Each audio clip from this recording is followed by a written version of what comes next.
Hello there, people of the internet. So what I have right here, this is a little cigar box, and it's filled with already primed 38 special cases. 38 special is one of those things that I reload exceptionally often, simply because of the ease of reloading 38 special.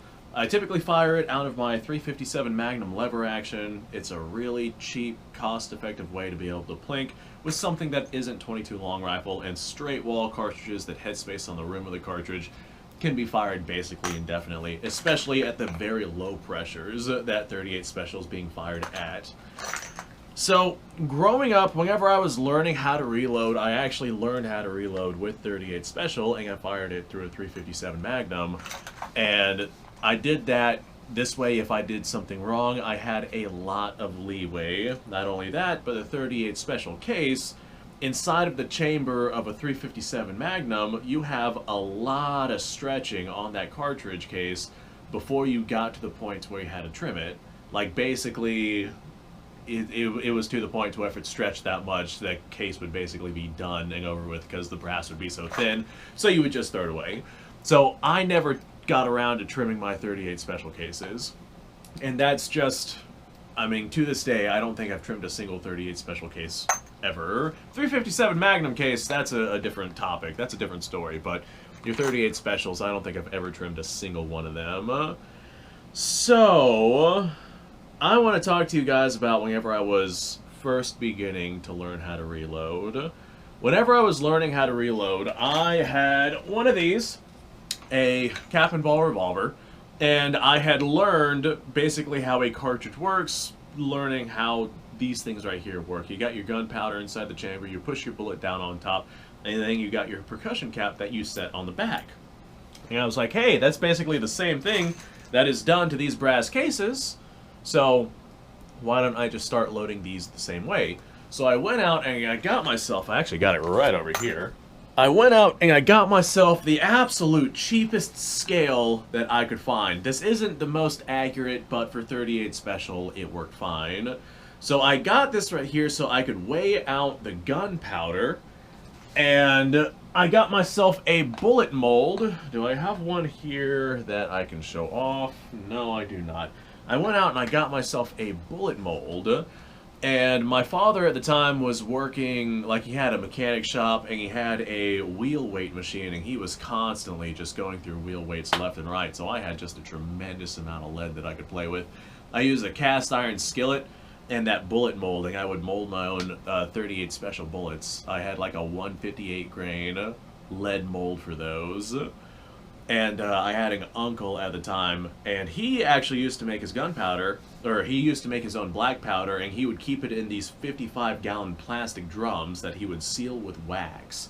And he had a couple of those, and so I was able to just kind of go there and get black powder anytime I wanted to. Oh, you know what? While I'm thinking about it, let me go grab something real quick. So I had the black powder, and I had the wheel weights for the bullets, and I would actually take a punch, and I would punch out where the primers, like, got that dimple from the firing pin, and I would stick about 5 of these. These are those cap gun caps that that you, like, the paper roll cap gun caps that you used to see way back in the day. You can pick up like 1,200 shots of these for like $6. They're not very expensive at all. But I would take a hole puncher, and I'd punch these out, and I'd pack about 5 of them inside of the primer, and that was how I reloaded primers, and they work quite well. I do the same thing with percussion caps too, but the primer's got that little anvil on it, and it just holds itself in place really, really well. But I would load black powder 38 special for basically nothing, as long as I could go out and I could get, you know, the priming compound, which was, again, not very expensive at all. I would typically order it online or something like that. I had the primers that I reloaded. I had the black powder from the uncle, and I had the bullets from the wheel weights. And combining all of that together, now all I needed to do was put the components together. And so I actually learned how to reload 38 special with a nail. Like, I used a nail and a socket from like a ratchet and socket that people would normally use for mechanical work. Again, my father was a mechanic. I went out and I got myself one of those 10mm, probably upsetting my father because his 10mm was gone, and that's like one of the most common, one of the most common bolt sizes. But I went out and I stole his 10mm socket, and I would put the 38 special on top of that socket, and I would take the nail and I grinded it down on my father's bench grinder, and I used it to poke that primer out of your cartridge. And then after that, I had like a bench vise. Yeah, actually that came later on. Before that, I was using like a hammer, and I would take we had, actually, I think I might have it right here. Look at me going through all my old stuff. Yep, I got it right here. I had this, I think this was a screwdriver at some point, that the tip was grounded down on to essentially turn it into a punch. And I would put the 38 special on it just like that, and I would press the primer into the thing using like a hammer face, like the actual striking part of a hammer. I would just kind of press it in, and I'd look at it and be like, ah, that's straight enough, or nope, that side needs to be pressed in a little bit more. And then I would have myself a primed cartridge. So this right here, these were actually done properly. This was something that I did way back in the day whenever I was a kid. And I mean for black powder 38 special, which is mostly what I would do back then whenever I was using a nail and a hammer to reload my cartridges. It was adequate enough for what I was doing at the time. But I would use that nail, I'd punch out the primer, I'd push the primer back in, and then after that I had the primed case, and then I'd fill it with black powder, or if I had smokeless powder available, typically a shotgun powder, or if I was lucky enough, a pistol powder or something like that, I would weigh out what would be appropriate using my scale. Although most of the time it was black powder because we just had so much of that stuff. But after weighing that out, I had my bullets from my casting. They were just wheel weights, so not the most ideal of bullets, but they did work. And for the velocities of 38 special, it was absolutely fine.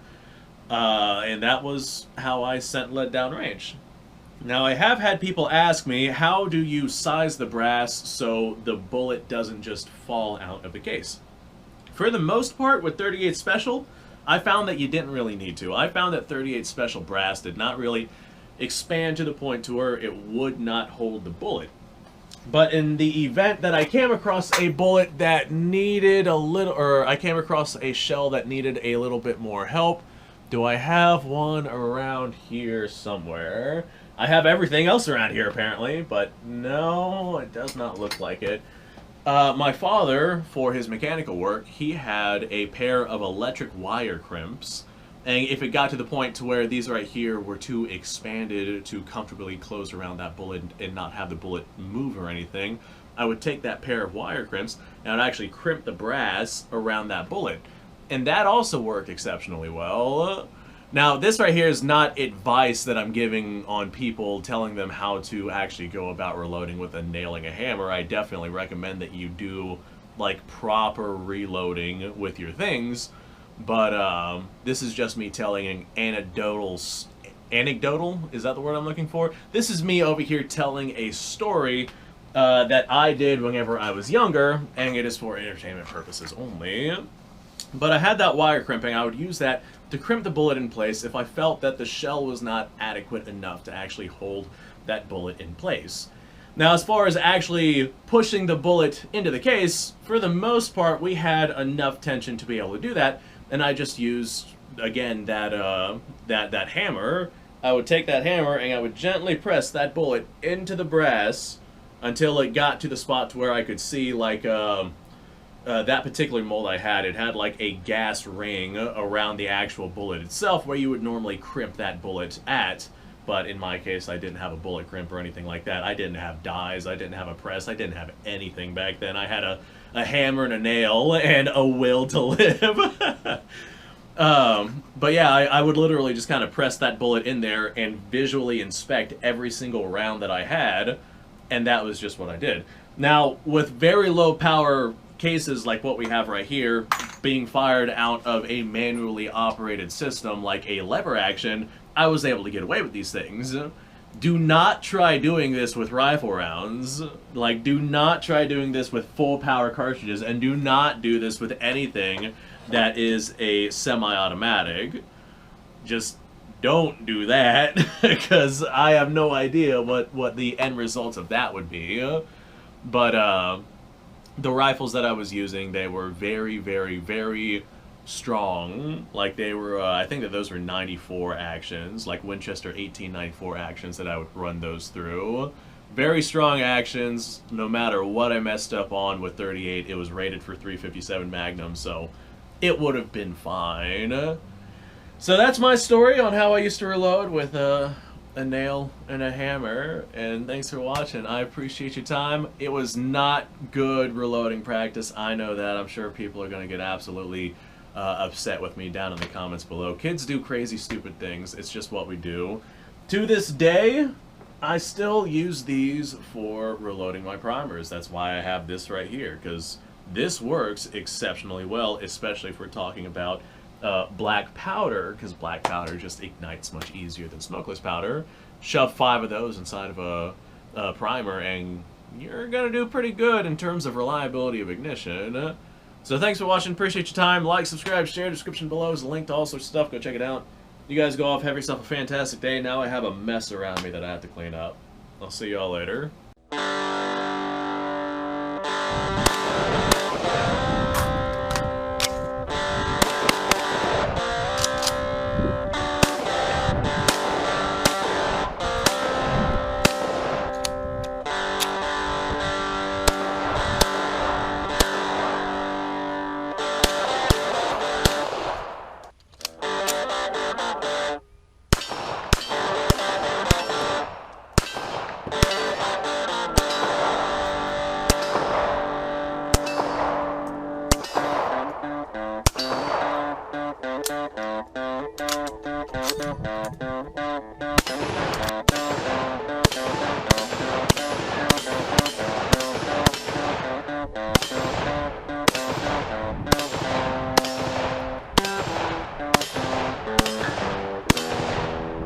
Been a little while since I've done this.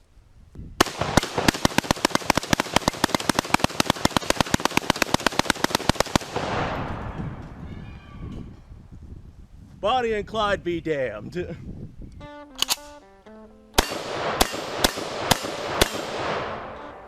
Poor man's Garrett.